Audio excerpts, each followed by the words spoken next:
princesas, tudo bem? Como vocês podem ver, tem algo diferente aqui. Cadê a Raquel? Pois é, Raquel está em tempo de prova na faculdade, tem que estudar e tá por aqui, de matéria, de coisas. E ela falou, vai fazer um vídeo por mim. E estamos aí. É a primeira vez que eu faço um vídeo, tá? Então antes de qualquer coisa, eu vou precisar de ler algumas coisas e tal, tá? Então talvez não seja um vídeo assim tão bom quanto o daquela, né? Afinal de contas é mais de um ano de experiência. E eu participei, sei lá, de alguns vídeos e participando ainda, nem fiz o vídeo. Então não tenho essa intimidade, né, com a câmera, com o público. Mas vamos lá, vou buscar dar o meu melhor. Mas o que eu quero falar com vocês é justamente sobre o nosso eu. O domínio sobre o meu eu. O eu e as minhas emoções. Quem é que está me controlando? Quem te controla, princesa? É o seu eu ou é as suas emoções? Os homens, a gente costuma falar assim que homens agem mais com razão, com pouca emoção. E que as mulheres são bastante emotivas, né? E agem com mais emoção, com a razão. E posso dizer que isso não é uma verdade. Tanto homens quanto mulher agem com razões e com emoções. Porém, tanto homem quanto mulher, uns sobressaem suas emoções. E trazem grandes prejuízos para a sua vida. E no caso, há pessoas que agem muito em razões e anulam suas emoções. Isso também traz grande prejuízo para a sua vida. O ideal é um equilíbrio entre a razão e a emoção e você fazer tudo, né, dentro de um equilíbrio, sem um sobressair sobre o outro, porque você é um ser, você precisa de razões e você também tem emoções, tem sentimentos. E esses sentimentos são formados de maneira incrível. Tá entendendo? Eu estou lendo alguns livros do Augusto Cury, não sei se vocês conhecem, mas Augusto Cury, ele é um psiquiatra, psicoterapeuta, cientista, tá entendendo? Faz estudos científicos magníficos sobre a mente humana, tá entendendo? Ele é escritor. E eu até mostrar aqui, ó, um livrinho, alguns livrinhos que eu tô lendo dele, e tem livros de maiores também, mas ele é fantástico, sabe, sobre o registro da mente humana, como ele trabalha, como ele nos ensina sobre a mente humana. E aí você começa a ler e você começa a entender várias coisas que você está passando, está sentindo, e você fala, nossa, cara, é absurdamente fantástico. E eu queria trazer um pouquinho disso para vocês, bem longe de mim, de entender sobre a mente humana. Como eu estou falando, eu estou lendo para poder me entender, sabe? Para poder melhorar a minha vida, para poder chegar em algum lugar. E eu estou assim muito surpreso, né? Muito feliz. Não leve a mal, né? Vou ler algumas coisinhas, mas eu queria trabalhar com algumas coisas com você.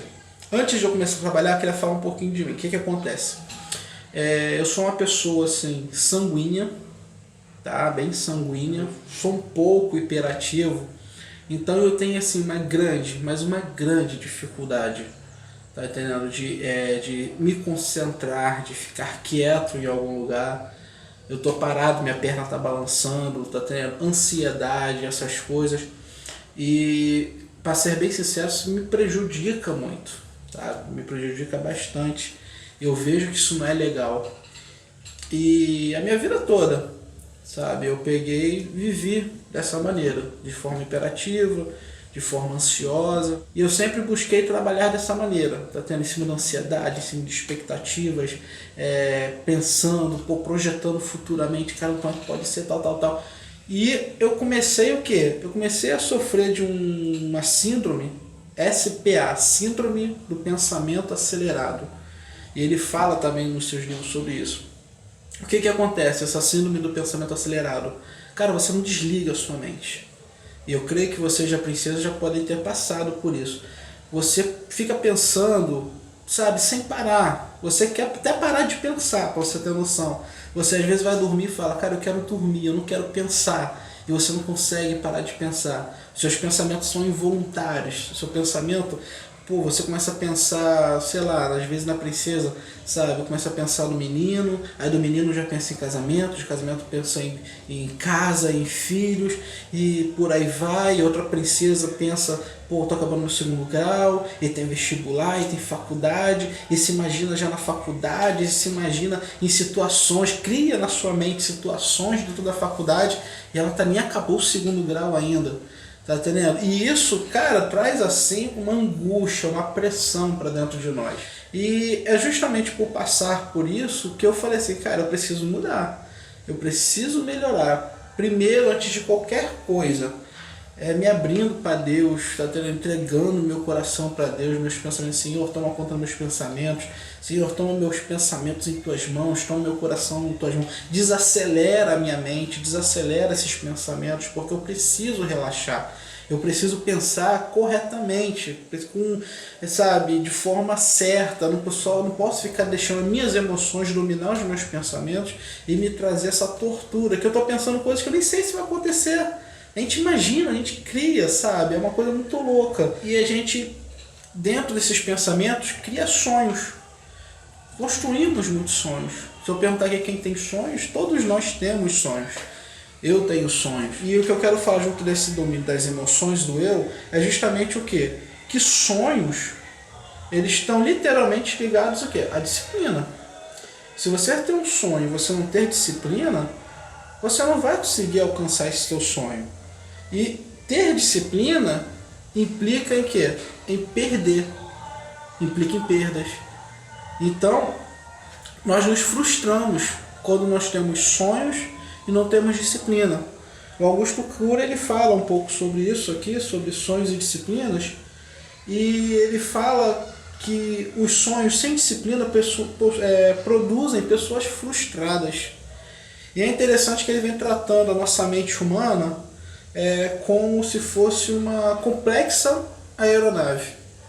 Então imagina, eu pego agora, você princesa, você tem a oportunidade de chegar e entrar na cabine de um avião, uma aeronave de top de linha, sabe? Uma aeronave assim que já todos desejam, mas poucos podem ter essa aeronave. É a melhor aeronave do mundo, do mercado, tá entendendo?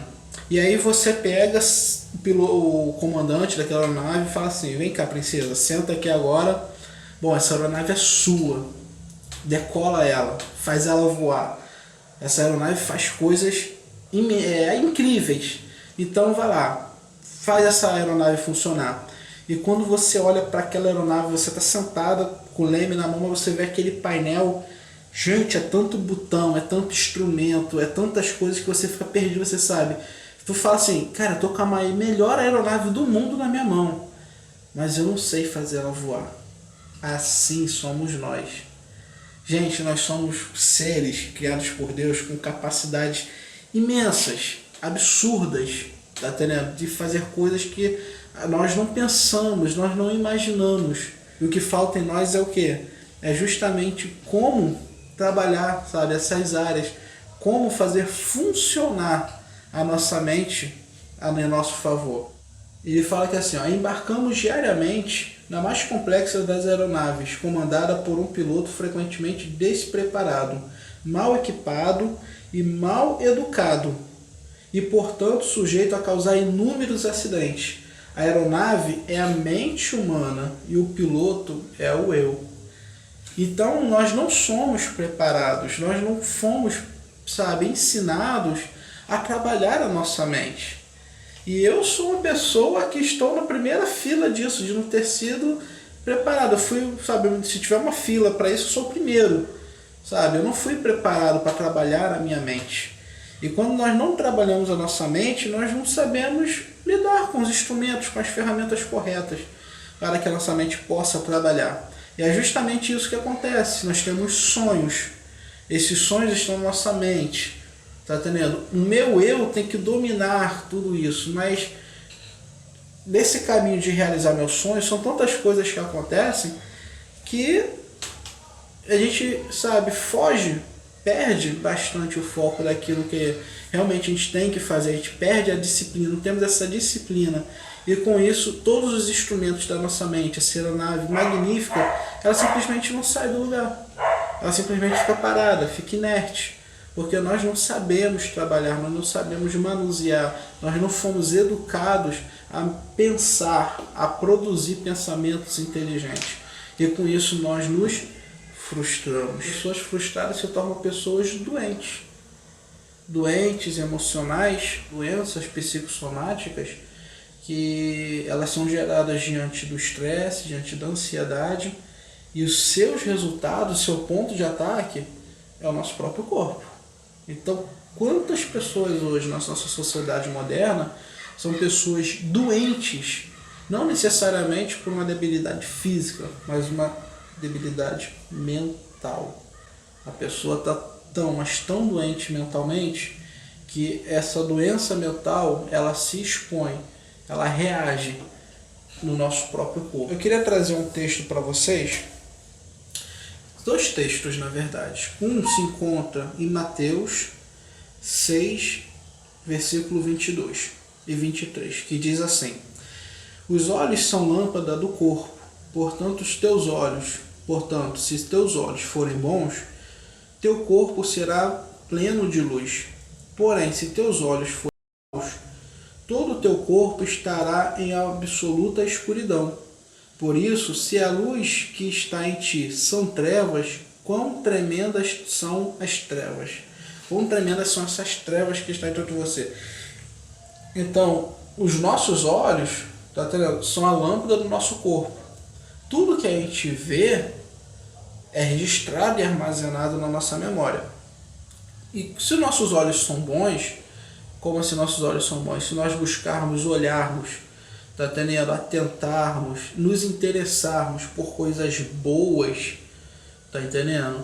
O nosso corpo, ele será uma fonte de luz. Agora, quando o nosso olhar ele é voltado para coisas ruins que estão em nossa volta, e isso de todas as áreas, violência, promiscuidade, mentiras, tá entendendo? Intrigas, dissensões, maldades, sabe? Isso que a gente, quando liga o jornal e a primeira coisa que a gente vê são essas coisas, sabe? Então, isso gera o quê? Trevas. A luz no nosso corpo, ela se converte em trevas. Por quê? Porque tudo que a gente está vendo está sendo memorizado. E é interessante que lá em Apocalipse, diz assim, Apocalipse 3,18: portanto, ofereço-te este conselho: adquire de mim ouro refinado no fogo, a fim de que te enriqueças, roupas brancas, para que possas cobrir tua vergonhosa nudez, e comprar o melhor colírio, para que, ao ungir os teus olhos, possa enxergar claramente. Tá entendendo? Aqui é como se ele falasse assim, um conselho: adquirir de mim ouro refinado, a presença de Deus, tá tendo ouro refinado, a presença de Deus na nossa vida como a melhor riqueza, tá entendendo? Roupas brancas significa o quê? Roupas limpas, puras, a pureza do sangue de Cristo em nossas vidas, tá entendendo? Que arranca todo o pecado, toda a sujeira e toda a imundícia, que vem assim para cobrir, tá entendendo? A nossa vergonha, a nossa nudez, a nossa ignorância, o nosso pecado, sabe? E comprar, cara, o melhor colírio, pedir a Deus o que? Que Deus abra os nossos olhos, nos dá sabedoria e entendimento, purifique os nossos olhos, para que a gente possa enxergar claramente, tá entendendo? O que está à nossa volta, para que possamos enxergar as coisas de Deus, sabe? Para que as escamas que nos enganam caiam por terra e as coisas de Deus sejam claras diante de nós e os nossos olhos venham estar atentos. Você pode perguntar: Rodrigo, o que esses dois textos têm a ver com o que você está falando? Cara, tem tudo a ver com o que eu estou falando. É tão legal assim, que eu estava preparando uma outra coisa e veio esse texto na minha mente quando eu queria falar sobre isso. Que é o quê? Que a nossa mente, tá entendendo? A nossa memória, ela cria registros voluntários e involuntários. Como assim? Tudo que acontece na nossa vida, cara, isso que eu estou falando com você, daqui uns anos eu posso me esquecer, mas ela não vai sair da minha memória. tudo que a gente faz, tudo que a gente olha, tudo que a gente pensa, tudo fica registrado na nossa memória.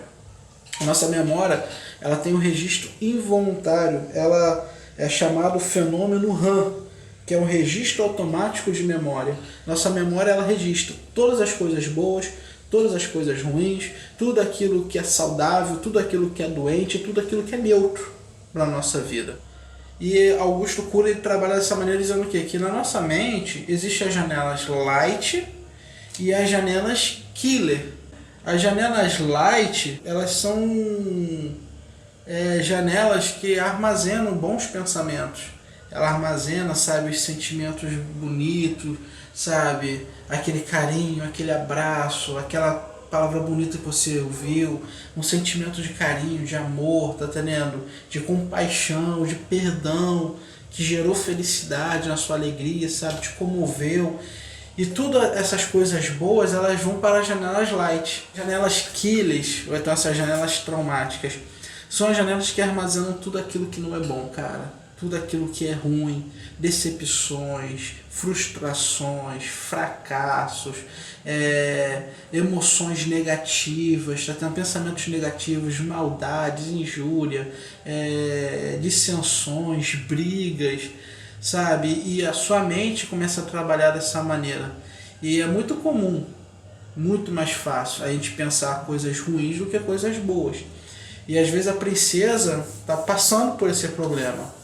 Está passando, sabe, que a sua mente não desliga. A sua mente, além de ser uma mente acelerada, está sofrendo, né, da síndrome do SPA, síndrome do pensamento acelerado, ainda tem, sabe, essas janelas traumáticas que fica ali absorvendo a todo momento e reproduzindo a todo momento, tá tendo esses pensamentos negativos que geram coisas ruins em nós. Eu vou ler aqui uma partezinha aqui que diz assim, é justamente sobre o que eu estou falando. Quanto mais tentarmos repelir, por exemplo, uma ofensa, uma perda, uma rejeição social, falha ou pessoas desafetas, mais elas serão registradas nas nossas janelas killers. Então, quanto mais a gente luta contra elas, mais elas continuam sendo registradas automaticamente, mais serão lidas pelo gatilho da memória, pelo alto fluxo e pelo eu, mas construirão milhares de pensamentos e imagens mentais angustiantes e mais serão novamente registradas pelo fenômeno RAM, fechando um círculo da memória psíquica, desertificando os nobres jardins da personalidade. Então, na nossa memória, quanto mais a gente reluta contra isso, essas janelas se abrem, lançando, né, esses pensamentos, automaticamente eles são rearmazenados e fechados. Reabrem, armazenam e fecha. Reabrem, armazenam e fecha. Gera um círculo na sua memória e, como ele fala aqui, gera imagens, pensamentos angustiantes em nós. Então, quantas vezes você precisa ficar angustiada diante de uma situação e você quer esquecer e não consegue? Então, isso é por causa desse fenômeno, dessas janelas traumáticas que são abertas e fechadas a todo momento. Saindo um pouco da área psíquica aqui, né, e voltando um pouco para a área espiritual, nós sabemos que nós temos um inimigo, nós temos um adversário, ele é Satanás, e ele é um ser muito inteligente. Às vezes a gente tem assim um jargão, vamos colocar assim um jargão. Eu sou revestido pelo sangue de Jesus e Satanás nada pode contra a minha vida. Você está certo. Só que nós esquecemos que nós somos falhos, muito falhos. E Satanás, ele é um ser muito inteligente. Satanás, ele tem poder, tá? A gente pensa que Satanás, o Satanás, ele não tem poder nenhum contra a minha vida. Quando o sangue de Cristo, quando o Espírito de Deus habita fortemente em você, tá entendendo? Ele realmente não tem poder nenhum contra você, mas ele tem poder. E ele é o ser mais paciente, mais estratégico que você pode imaginar. Satanás, ele não vai vir querendo te dar um soco na cara, mas ele vai esperar você estar distraído para ele vir por trás e te dar uma boa rasteira. Conseguiram entender, princesas? Qual é o maior campo de batalha que existe em cada ser humano? Esse campo de batalha está aqui, exatamente na nossa mente. E é através da mente que Satanás ele vai tentar trabalhar contra a minha vida, contra a sua vida, trazendo o quê? Pensamentos que venham o quê? Desencadear, abrir essas janelas quilhas que venham trazer todos esses sentimentos de angústia ao ponto de você fraquejar, cair e sair da presença de Deus. Isso, quando eu estou falando de você sair da presença de Deus, é você abandonar Deus. Quantas princesas, quantas pessoas, tá entendendo? Que com decepções, com frustrações, sabe, e pensamentos ruins, foram esfriando, foram abrindo mão de Deus. Não estou falando mão de igreja, tá entendendo? Porque a igreja não salva ninguém, nós somos a igreja.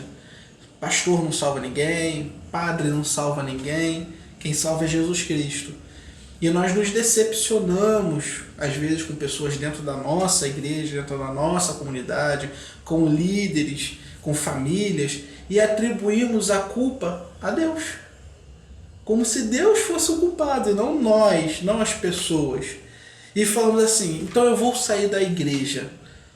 Você está atribuindo, você está falando, eu vou sair da igreja. Mas em outras palavras, você está dizendo, estou te abandonando, Deus. E quando você abandona Deus, cara, você se torna mais vulnerável na face da terra. E é nessa hora que você vai tomar uma baita rasteira, uma boa banda de Satanás. E você vai cair. E quando você vai cair, aí pronto. Aí ele começa a trabalhar na sua vida de uma forma que você não esperava. E às vezes para voltar é pior. É pior.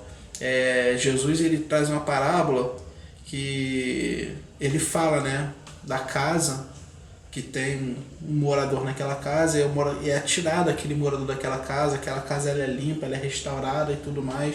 E se aquela casa permanecer vazia, aquele morador ele vai voltar, vai rodear e vendo aquela casa vazia, ele vai voltar e consigo vai trazer mais 7 para morar. Ele faz uma referência justamente, nós somos a casa, o morador que realmente deve habitar é o Espírito Santo de Deus, é Cristo Jesus em nós. E quem é esse que foi expulso de nós? Tá entendendo? Ele ficou rodeando, vendo se a casa estava vazia ou não. É Satanás. E a Bíblia diz que quando nós abandonamos a Deus e nos tornamos casa vazia, aquele espírito imundo, aquele demônio que habitava em nós, tá entendendo? Que agia em nossas vidas, ele não vem mais apenas mas vem com mais 7. Então quantas pessoas que saem da igreja e tem uma grande dificuldade de voltar? É justamente por essas coisas. Eu estou trazendo assim um trabalho bem voltado assim, na área psíquica, né, na área da psiquiatria, da psicologia, falando sobre a mente humana, mas nunca, tá, gente, descartando o mundo espiritual. O mundo espiritual ele rege o mundo físico, tá entendendo? E todas as nossas batalhas, elas estão aqui na nossa mente. E Satanás ele age aqui primeiro na nossa mente. Tanto é que a Bíblia diz, Jesus nos fala que primeiro o pecado, né? A gente pensa no pecado, a gente pensa ele, e não descartando nele, a gente passa a desejar aquele pecado e aquele desejo vem ao seu coração. E vindo ao seu coração você comete, e quando você comete você se condena à morte, a morte espiritual, assim podendo falar, né? Mas a Bíblia também diz, tá entendendo, que o justo ele pode cair, tá entendendo, várias vezes. E várias vezes Jesus vai levantar. Basta, tá entendendo? Realmente se arrepender de coração. Pecou uma vez, acabou minha vida? Que isso, jamais. Não foi esse o propósito de Jesus. O propósito de Jesus foi justamente toda vez que você cair e se arrepender, ele vai estar do seu lado para te levantar, para começar tudo de novo na sua vida. Ele não morreu em vão. E principalmente, tá entendendo? Pensar, ter um pensamento de Cristo, pedir a Deus, Deus, me dá o teu pensamento para que eu possa saber lidar com frustrações, para que eu possa saber lidar com decepções. Você tem que saber que o céu, tá entendendo, é o seu limite. Só que céu não quer dizer que ele vai estar sempre limpo, bonitinho. Tem hora que ele vai se fechar, tem hora que vai ter nuvens, vai ter tempestades. E aí, vou recuar? Não, eu tenho que avançar, eu tenho que manter, tá entendendo? E quem dá essa força para nós? Cara, é o poder de Deus, é o Espírito Santo de Deus que habita em nós. Posso dizer que a maioria das pessoas, assim como eu há um tempo atrás, durante muito tempo eu deixei as minhas emoções, né, dominar o palco da minha vida, assim eu digo que tem muita princesa que tem deixado as suas emoções subir no palco de sua vida e tem posto o seu eu, a sua razão, o seu domínio próprio como apenas um espectador. E o que eu quero te dizer nesse vídeo é: basta cada dia o seu mal. Obrigado, tá? Curtam aí se vocês gostarem, deixem lá seus comentários e mais uma vez me perdoem, tá? Pelos meus erros. É o primeiro vídeo que eu faço na minha vida, tá bom? Um beijão para todos vocês. Tchau, tchau.